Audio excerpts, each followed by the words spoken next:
Évangile de Jésus-Christ selon saint Matthieu. Jésus proposa une autre parabole à la foule. Le royaume des cieux est comparable à un homme qui a semé du bon grain dans son champ. Or, pendant que les gens dormaient, son ennemi survint, il sema de l'ivraie au milieu du blé et s'en alla. Quand la tige poussa et produisit l'épi, alors l'ivraie apparut aussi. Les serviteurs du maître vinrent lui dire, « Seigneur, n'est-ce pas du bon grain que tu as semé dans ton champ?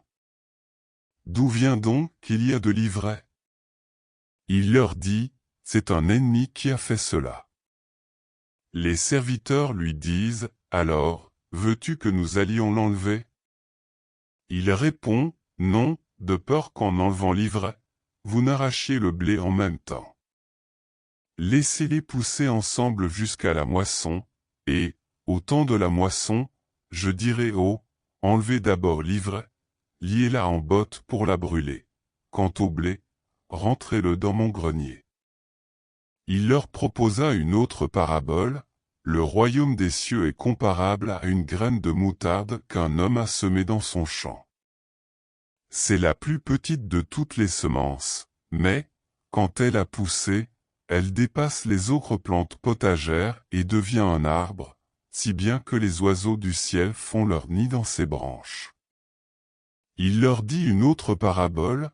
Le royaume des cieux est comparable à du levain qu'une femme enfouit dans 3 grandes mesures de farine, jusqu'à ce que toute la pâte est levée.